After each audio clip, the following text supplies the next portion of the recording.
Hey guys, welcome back to another video. I know it's been a while since my last video, and you guys have stuck with me. You've supported the channel over the time I've been gone. We hit 500 subscribers, which is crazy, and you guys just supported me through everything. I've been really busy with like school and stuff, so it's nice. I'm really grateful for you guys to stick around. But anyway, I guess let's just get into the video. So I was messing around with a Rubik's Cube earlier, and I was like, you know what? It makes really good sounds. It's like a creaky plastic sound when you kind of like move it around, and then just kind of like the plastic and the plastic tapping and scratching. So it makes really decent sounds. So I thought that I could explain solving it, because explaining is a pretty good trigger, and then make some sounds with it at the end. This video might be a little bit longer, which is generally good for ASMR, just because explaining solving it is going to take a little while, because if I'm explaining it, everything's going to be a lot slower. But I hope you guys enjoy anyway. And so the first thing we have to do is obviously mix it up, and I can show you guys while mixing up, but I figured we can get some sounds out of it, and then I'll show you how, show you me solving it, and you'll still get some sounds, but it won't be as loud. But yeah, let's just go.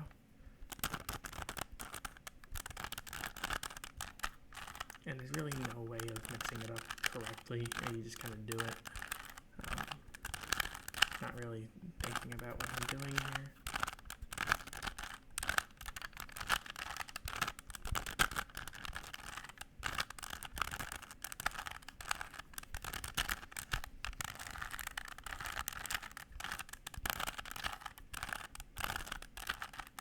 And then for our purposes, this is good enough. So the method of solving, there are multiple methods of solving a Rubik's Cube, but the most common one and the easiest to learn is the cross method, or four cross method. I'm not sure what it's called, but what it basically does is you pick a side and you solve it for a cross, and you just kind of build on that. And so the basics of a Rubik's Cube or that the center colors never move their sides. And so when that's an important thing. So when you're moving blocks around and trying to get them into the right spots, the centers are always the key to match. And then also, basically to start this, generally you start in white, because white will always have the brand. It doesn't matter if it's Rubik's, it'll always have the brand on the white, so that's a good place to start. And then the opposite of that will always be yellow, which will be another building block we use to solve it. But anyway, let's just get started. So the way the four cross method works is that you want to get the four crosses, or the four side pieces connected to the white, and you want to solve this side first. And so the key for this is you want to get the white up top, but you also want to pick the blocks that correspond to the centers that are connected to them. So you'll want white up here, and for here you want blue. And so we'll find that piece first. And so that piece is right here. We have blue right here and white right here. What we need is white on the bottom, preferably, so that we can rotate it up. And so since blue's on the bottom, what we're going to do is rotate this to the side so that the white's up here and the orange is down here, and then rotate this so that the blue is right here and the white's down here.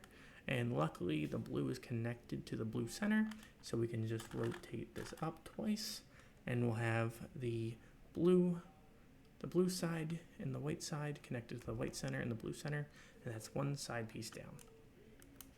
We can then go look at the bottom. We have two whites here. We can pick this red one.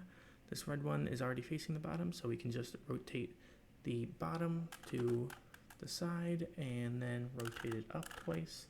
And then we have two that are done, and the red's connected to the red center, and the white's connected to the white center. We can then go to the other white on the bottom, on the yellow side, and this is white and green. Again, luckily, the green is connected to the green center already.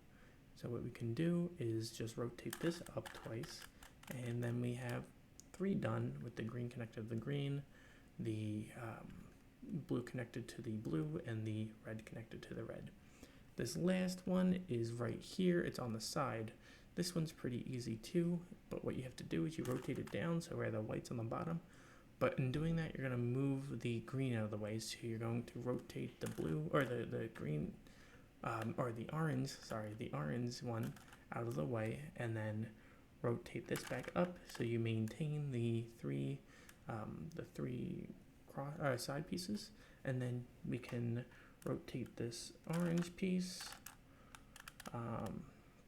to the orange side, and then rotate that up, and we have the 4 crosses with the pieces in the right spots. The next is going to be the corners to complete this white side. Same thing with the white pieces. The corners need to be in this on the same corner, on the correct corner. And so, for example, this white corner also has red and blue, so we have to find the red and blue sides, and the corner that corresponds to it would be this one. So we need to put that in the right spot, or not, well, not this one, but you know, where is it? This one we have to put in. Sorry, it's hard to do while also looking, but we have to put it in this corner. And so there's red and blue corner. We're gonna go find the red and blue sides, and then there's an algorithm that you guys don't really have to understand, but it's basically just moving the blocks in like a certain motion that'll do something. And what this does, it'll swap the corners. So basically, the 2 corners, the top corner and the bottom corner, we'll be able to keep swapping them. And you know, so this one we want down here, so we're gonna do the algorithm, which is just it's a pretty easy thing to remember when you're learning it. So it's just up, left, down, right, and you can do it with both hands to do it in a certain way, whatever you need. But we see that it's in the right spot now. Like this will be here, but the white's not facing down, so we got to keep doing it until the white will be facing down. And now we have it in the right spot. Blue's here, red's here, connected to the right centers, and the white's facing up or down, so we're good. Next, we can do this red and green, in the white corner. So we have to find the red, green, and white sides, and we put it here. Since this is facing left, I'm going to do it with my left hand, so it's only one motion. And just go up, left, down, right, and now that is facing the right side. And then we can do this orange and blue one, which we'll put it on the orange and blue sides, and since it's facing right, I can do it in one motion with my right hand. Up, left, down, right, and then we have this last corner is the orange and green one. We'll rotate it to the orange and green side, and then this you can do with either hand. I'm going to do my right.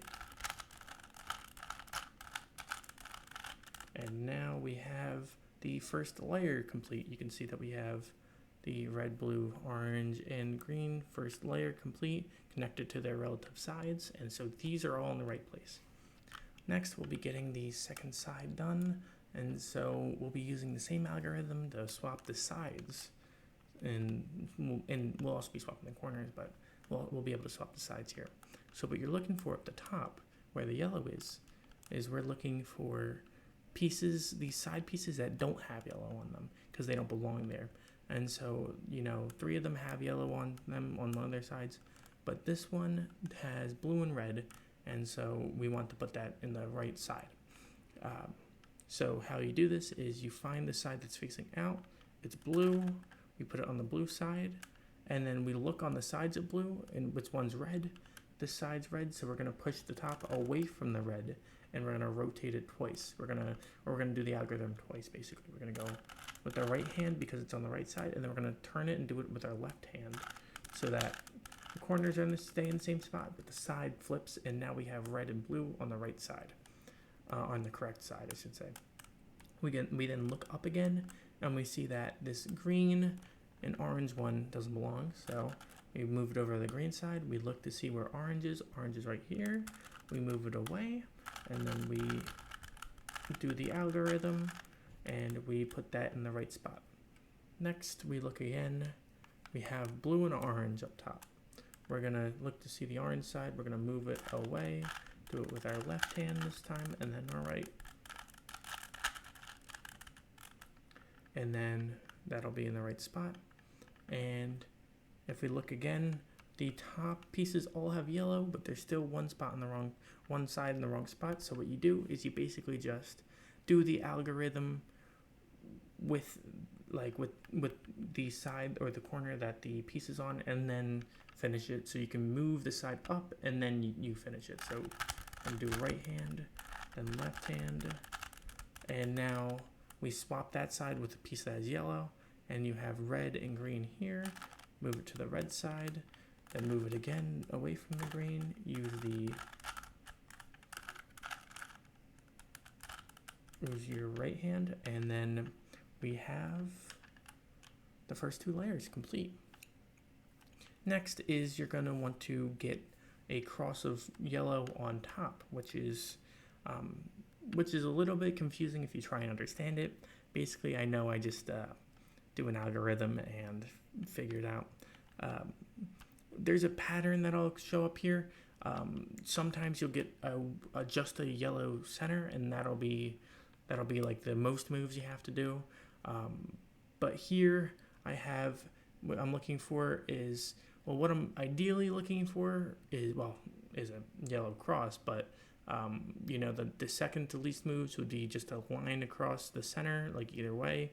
Again, then before that would be what this is, which is a L in the top left corner, and then the top left corner is relative. You can, like, if it's down here, you can turn the cube and then use this green side so that it's at the top left. And then before that would be just a yellow dot, and then you would have to just do it, and then you'll get the next move out of it. So we're going to be skipping the yellow dot. We have this L. We're going to use the green side. So what you're doing is you're going to pick your side, move it to the right so you don't disrupt any of the solved pieces already, and then do the algorithm again. You're going to up, left, down, right. We got the line, then we're going to do it again, and we get 3 of them, but that's all we need, because when we rotate it back to put these in the right spot again, you're going to be rotating that all the time. That's going to be there. So now we have a cross of yellow, and we're getting close to being done. Next, we're going to put these side pieces in the right spots, because again, they can't just be sitting there, they have to be on the right sides. So we have this green one in the right spot, but this orange one isn't, this red one isn't, and this blue one isn't. So what we're going to do is we're looking for 2 correct sides in a row. If we rotate it once, we actually get it. We get a blue one and a red one in a row, and that means we can solve it on this turn. If not, if you only have 2 and they're across, then you can just pick one, do this, and then it'll give you 2 in a row, or it should give you 2 in a row, and then you can do it again. What you're going to do is pick the second or the leftmost side that you have solved, put it to your right hand so that you have the facing against you is you're going to be one solved and one on the right is another solved, and you should be facing one that's not solved. And so what you do is you do a different algorithm here, and it'll set the corner or the sides into the right spot. So you're going to go up, left, down, left, up, right, down, and then you rotate it to match them, and then you'll see you have red, green, orange, and blue. Next, we have to set up the corners in the right spots. Like I said, you have to have all 3 sides matching, and obviously we have yellow all matching, but we need the other 2 colors. We need the other 2 colors to correlate to their sides, or to match their sides. And so what you're looking for, obviously you don't want all of them to be matching, but next you're looking just for one of them to be matching their sides. And it looks like I don't have any, which is fine. We're just going to have to do it twice. You can pick whatever side. When you don't have any, you can pick whatever. And we're going to be doing this algorithm that'll hopefully give us one that's matching. So what it is just go left, up, left, down, right, down.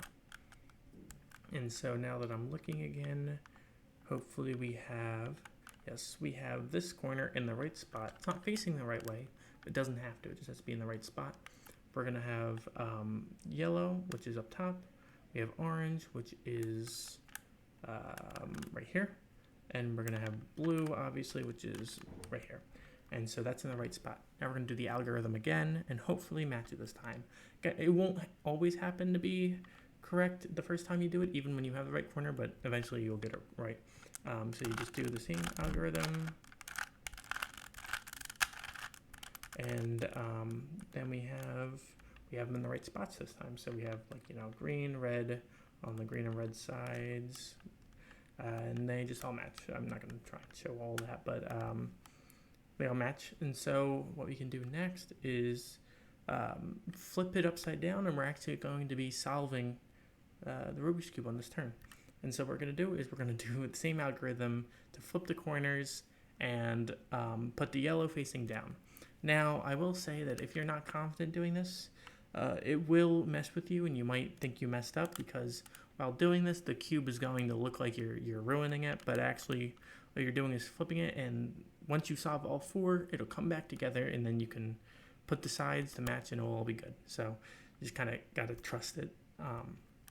What you do is you want to put the white up top actually this time, and then pick any cube you want to start with, but you also have to pick your hand for the entire way. You can't switch. So you got to face it, you got to keep it this right way, and I pick my right hand because I'm right-handed. And what I'm going to do is I'm going to do the main algorithm to get the yellow facing down, and then just once I get that one, all I'm going to do is rotate the bottom. I'm not going to touch anything else, and I'm going to solve all four corners. So we're just going to start. We're going to start by getting this first corner down. And so the corner's solved, but it looks like I'm messing up the cube. All I'm going to do is rotate and then do it again for the second corner. It doesn't matter that it would have been easier to do it on my left hand. You got to stick with the hand you pick. And so now that's solved. Now it's looking a little bit better. I have two more corners to do. I'm going to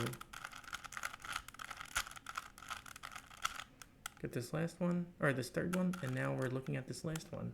And on this move, I should be basically solved the Rubik's Cube. And there we go. We have almost all of them done, and now we just rotate it to match it, and now we are complete with the Rubik's Cube. So that's how you solve a Rubik's Cube. That's one of the ways how to solve a Rubik's Cube. Yeah, I hope you guys understood that. That might be a little bit hard to understand. You guys don't really have to, but yeah, and then I'm just gonna go make some sounds with it. I probably won't be talking.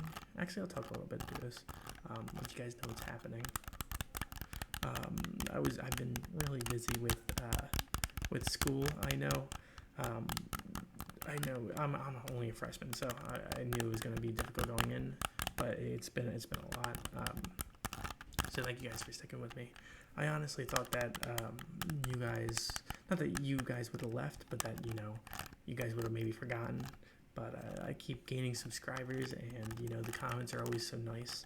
And I wanted to get back to it, but I was busy over Thanksgiving break, and I thought that I might still be busy, but actually things are lightening up a little bit, and I will be going to winter break soon, and so I'll have some time to put up some videos. And now I actually feel like I can start to plan a little bit around this channel, and grow it. The more I would on my own time or on my own terms now, instead of just putting out a video every once in a while. I think this channel's looking up a little bit. I'm actually pretty excited. I actually have a video filmed from I think September, right around September, but I never got to put it out because I was too busy to edit it, and I didn't really have time, and by the time I thought I would want to put it up, I thought it's me from all the way from September, so it'd be a little bit weird I think it'd be a little bit weird to post it now when I look like I did back in September. So maybe I had much shorter hair or whatever, but maybe if you guys want, I could just post it so I can give it to you guys. It's not really a great video either. I think it's just I had this manual for a microwave I got, and manuals are pretty boring, but I thought it would be a pretty interesting idea to just read it to you guys, and just kind of bore you guys to sleep, sort of. And so I wasn't going to post it, but if you guys want me to, I can post it as an extra video. Oh, by the way, I'm thinking about doing a video maybe one every Tuesday and Thursday, or not Tuesday and Thursday, Tuesday and Saturday. That's very much up to change.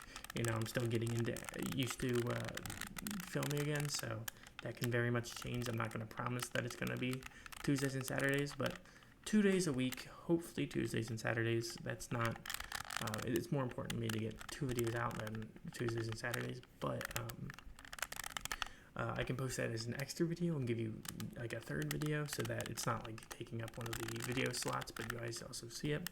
So just let me know if you guys want to see it. If so, I'll edit it and put it out. It's just me reading basically. Yeah, things have been good. Happy Thanksgiving to you guys. Hopefully you guys had a good time. Hopefully it wasn't too stressful. And I hope you guys were able to take a break from school or work or whatever you guys are doing and be able to breathe for a little bit.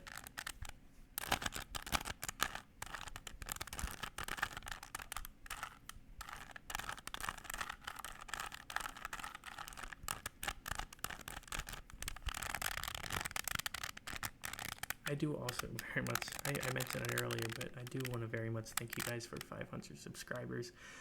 I was not expecting that. I thought I would stick around. I think I was like 450, maybe 420 when I made my last video. But I really thought that it would just kind of die out or whatever. So I keep coming back to this channel and seeing how much support you guys have given me, even though I've been gone for months. And just thank you guys so much for that. It means a lot to me, and it's crazy to think about. I gained so many subscribers without even posting videos, which is crazy to me. But thank you guys so much for watching my content and supporting me and leaving comments and liking my videos. It's meant a lot to me. And I think actually I can start using the community tab now, so I can communicate with you guys a little bit better through that. Because comments, I might not read all of them or whatever, but the community tab you guys can see, and you can like vote or comment what you guys think on that. So I think I'm going to start using that a little bit to see where you guys are at with different things, what you guys want to see next, and maybe other stuff. So thank you guys again for supporting me so much. I'll just leave it at that. And I'll do the rest of this video no talking so that I don't wake anybody up.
anyways, thank you guys so much for watching. Again, thank you for 500 subscribers. Thank you for everything you guys have done for me so far. The support has been great. But hope you guys had a wonderful day, and you guys have a wonderful night. And I will see you guys in the next one. Thank you.